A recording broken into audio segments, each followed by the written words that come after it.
그러면 윈도우즈 인베디드 스탠다드로 개발하는 과정을 간단하게 보겠습니다. 우선은 개발 PC를 선정을 하셔야겠죠. 내용이 너무 진부한가요? 너무 신비한 정신 같은데, 개발 PC에서 우선 개발 툴킷을 설치를 하시고, 그 다음 어플리케이션을 개발하고 디버깅을 하시게 되겠죠. 이런 운영 프로그램 자체도 이제 컴포넌트화가 가능합니다. 예를 들어서 뒤에 발표하시고 실버라이트 같은 경우에도 이러한 컴포넌트로 제작을 해서 이제 디펜던시 파일과 이제 필수 항목 파일을 결정을 하시고, 이거를 컴포넌트 디자이너로 운영 프로그램을 컴포넌트로 만들 수가 있습니다. 그렇게 해서 OS 제작 과정에 아예 처음부터 추가를 할 수가 있고요. 그리고 그 완성된 OS에서 테스팅 및 디버깅 과정을 거치는 것이 일반적이라고 할 수가 있죠. 그럼 원격 디버깅을 해야 되는 경우에 대해서 한번 간단하게 보겠습니다. 첫 번째는 이런 경우가 있을 수가 있죠.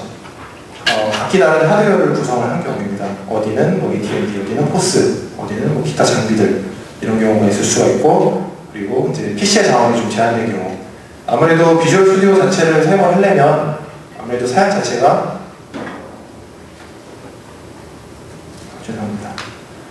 사양 자체가 아무래도 약간은 좀 좋아야죠. 지금 제 노트북 같은 경우에도 아직도 소노마 1.73밖에 안 되는 CPU를 가지고 비주얼 스튜디오를 돌리고 있습니다. 이 정도 사양에서도 돌아가긴 하지만 그 이하의 사양들에서도 많이들 사용을 하시기 때문에 이런 제한된 PC 자원의 경우에서는 이 자체만으로는 디버깅을 하기는 좀 힘들겠죠. 그리고 주변 장치에 차이가 있을 때, 예를 들어서 헤드리스 장비가 직접적으로 컨트롤을 할 수 있는 방법이 전혀 없어요.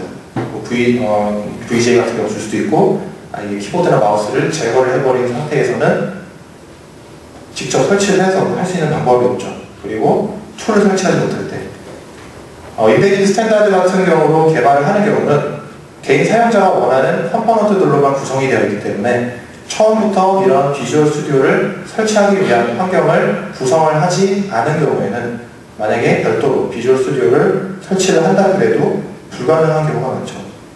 그거는 비주얼 스튜디오만의 예가 아니라 또 다른 어떠한 그런 툴들을 설치를 하더라도 실제로 설치가 정상적으로 진행이 되지 않은 경우들을 많이 보셨을 겁니다.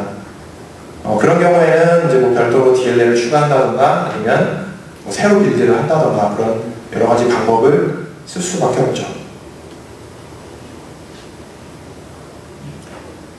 그럼 공통적으로 발생하는 타겟 장치의 문제들에 대해서 간단하게 보겠습니다. 첫 번째는 이제 드라이버가 없어서 문제가 생기는 경우도 있을 수가 있고, OS의 의존성이 없기 때문에 파일이 없다든가 아니면은 적당히 필요한 레지스티 키나 값이 없는 경우가 있을 수도 있고요. 그리고 설치가 안 되는 경우가 있을 수도 있고요.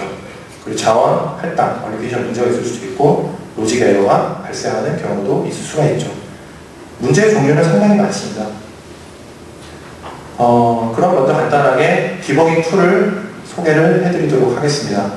첫 번째 말씀드릴 것은 이제 디펜던시 워커입니다. 디펜던시 워커가 있고, 인컨트롤 5, 그리고 윈도우 XP 인베디드 서플멘탈 툴킷, 천 리빙이라는 분이 만든 그런 툴킷 세트가 있는데, 지금 보시시는 요 하나만 유일하게 지금 유료입니다.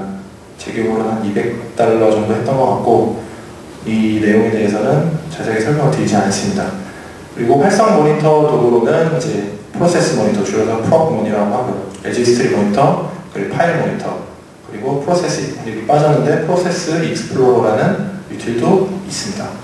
그리고 원격 디버깅 도구로는 현재 마이크로소프트 비주얼 스튜디오나 윈디비지 같은 툴들을 사용해서 디버깅을 하고 계시죠.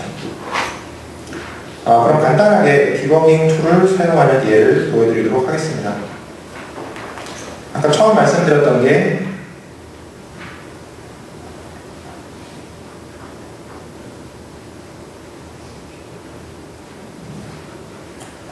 바로 이 디펜던시 워커죠. 디펜던시 워커 같은 경우에는 이제 인터넷에서 검색을 해서 디펜던시 워커라고 검색을 하셔서 다운을 받으실 수도 있고, 아니면은 비주얼 스튜디오를 설치를 하신 경우에는 제 기억이 맞다면 어플리케이션이 비주얼 스튜디오가 설치된 커맨드 툴에 있는 것으로 알고 있습니다. 여기 들어있죠. 기본적으로 비주얼 스튜디오를 설치를 하시면 디펜즈라는 유틸리티가 들어있습니다. 이 디펜던시 워커가 하는 역할은 특정 EXE나 DLL이라든가 여러 파일 중 아무거나 하나를 열어보겠습니다. 프롬원이라는 것을 열어보겠습니다. 그러면 보시는 바와 같이 어떠한 경로에 어떠한 DLL들을 필요로 하고 있는지 그런 명세가 나와 있죠.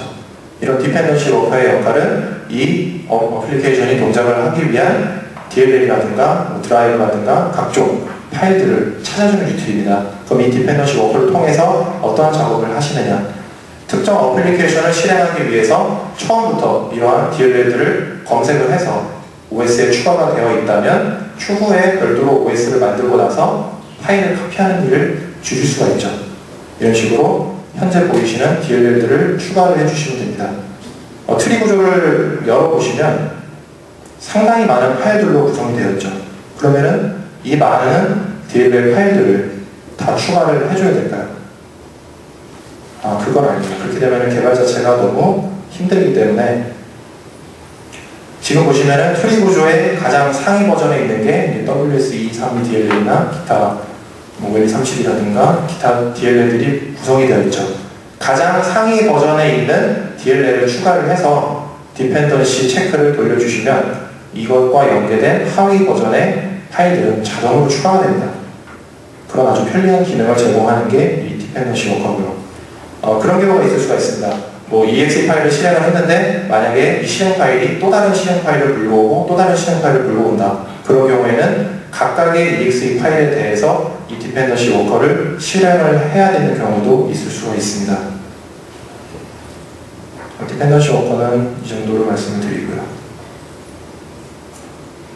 다음은 인컨트롤 5라는 유틸입니다. 인컨트롤 5 같은 경우에는 이제 유틸을 내가 설치하고자 하는 그런 인스톨 파일을 먼저 선정을 해주시고요. 일단은 아무거나 제가 한번 열어볼게요. 이름을 정해주시고 고를 누르게 됩니다. 이 인컨트롤 5가 하는 역할은 최초 고를 눌러주시면 프리인스톨, 인스톨을 하기 전에 추가된, 인스톨하기 전에 이러한 기본 PC상의 레지스트리 값과 파일과 폴더 그리고 INI 파일, 텍스트 파일 트래킹을 하게 됩니다. 기본적으로 처음 이 어플리케이션을 설치하기 전에 구성을 할 수 있는, 구성이 되어 있는 그 상황을 먼저 저장을 하게 되는 거죠. 일단은 이 파일 폴더 부분을 구성을 하고 있고요. 이 과정, 프리인스톨 과정이 끝나게 되면 이제 자동으로 어플리케이션이 인스톨이 됩니다.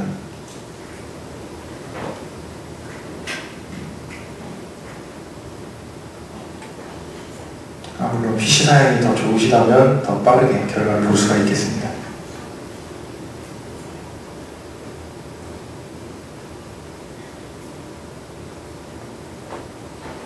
미리 말씀을 드리면 이제 프리인스톨 과정이 끝나고 어플리케이션을 설치를 하고 나서 어플리케이션 설치가 완료된 시점에서 이제 포스트 인스톨 과정을 거치고 분석 과정을 거치게 되는 거죠. 그래서 이 어플리케이션을 설치하기 전과 설치한 후에 차이를 비교해주는 유틸입니다. 그렇게 되면은 어떤 장점이 있는지 잠시 후에 알려드리죠. 그러면 이제 끝났으니까 어플리케이션 설치가 진행이 됩니다. 설치가 완료됐죠. 원래는 좀 더 큰 일반적으로 실행이 좀 긴 유틸들이 많은데 지금은 보여드리기 위해서 간단하게 실행을 했고요. 설치가 완료됐으면 인스톨 컴플리트를 눌러줍니다. 그러면 설치가 되고 나서의 레지스트리 값과 파일 값 그리고 기타 트래킹을 한 파일들의 위치를 자동으로 찾게 됩니다.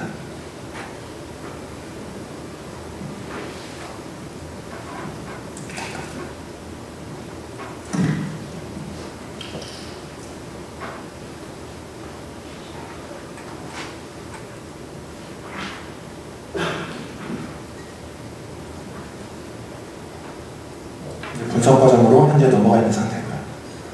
그리고 완료가 되면 그림과 같이 표시가 되는데요.